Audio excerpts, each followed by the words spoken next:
14 ওভারে 4 উইকেটে 102 রান। জয়ের জন্য 6 ওভারে প্রয়োজন 46, হাতে 6 উইকেট। একেবারেই কঠিন নয়, কিন্তু দলটা যে বাংলাদেশ। ম্যাচের কোনো এক ভাগে দর্শকদের স্নায়ুচাপের পরীক্ষা না নিলে কি হয়?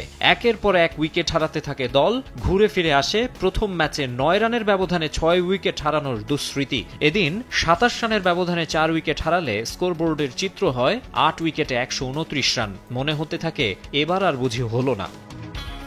কিন্তু ইনফর্ম নুরুল হাসান সোহান ঢাল হয়ে দাঁড়ান আবারও। শেষ 2 ওভারে দরকার ছিল 19 রান। 19তম ওভারের প্রথম বলে ছক্কা হাঁকান সোহান, যেন প্রাণ ফিরে পায় টাইগাররা। সেটাই চালিকা শক্তি হিসেবে কাজ করেছে বাকি পথটায়।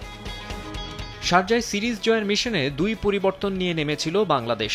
তাসকিন ও তানজিম সাকিবের পরিবর্তে একাদশে শরীফুল ও সাইফুদ্দিন। টস হেরে আগে ফিল্ডিংয়ে নামা দলের হয়ে বল হাতে দারুণ করেছেন দুজনই। টাইগারদের মিতব্যয়ী বোলিংয়ে প্রত্যাশা অনুযায়ী হাত খুলে খেলতে পারেনি মারমুখী আফগানরা। দলীয় 55 রানে সিদ্দিকুল্লাহ অতলকে ফিরিয়ে প্রথম ব্রেক থ্রু দেন রিশাদ হোসেন।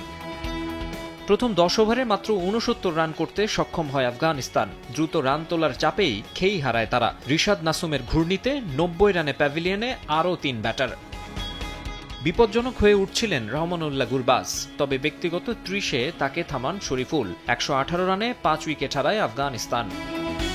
এরপর আর উইকেট না হারালেও আজমতুল্লাহ ওমরজাই ও মোহাম্মদ নবীকে বিধ্বংসী হয়ে উঠতে দেয়নি বাংলাদেশ। 150-র নিচেই থামিয়ে দেয় প্রতিপক্ষকে। 148 রানের টার্গেটে ব্যাটিংয়ে নেমে এদিন আর আগের ম্যাচের ছন্দ ধরে রাখতে পারেননি তানজিদ তামিম ও পারভেজ ইমন। 2 ওপেনারের পাশাপাশি সাইফ হাসানও ফিরলে 24 রানে 3 উইকেট হারিয়ে ধুঁকতে থাকে বাংলাদেশ। সেখান থেকে দলকে ম্যাচে ফেরান জাকের আলী ও শামীম পাটোয়ারি, গড়েন 56 রানের জুটি। 32 রানের ইনিংসে সমালোচনা ঝেড়ে ফেলার চেষ্টা করেন ভারপ্রাপ্ত অধিনায়ক, আর শামীমের ব্যাটে আসে 33 রান। মাঝের বিপর্যয়ের পর সোহানের 31 রানে স্বস্তি ফেরে সমর্থকদের মনে। শরীফুলকে নিয়ে জয়ের বন্দরে পৌঁছান তিনি। মূল্যবান 11 রান আর বল হাতে 4 ওভারে 13 রানে 1 উইকেট নিয়ে ম্যাচ সেরা শরীফুল। এক ম্যাচ হাতে রেখেই সিরিজ জয় নিশ্চিত হয় টাইগারদের। মাকসুম আলম খান, সময় সংবাদ।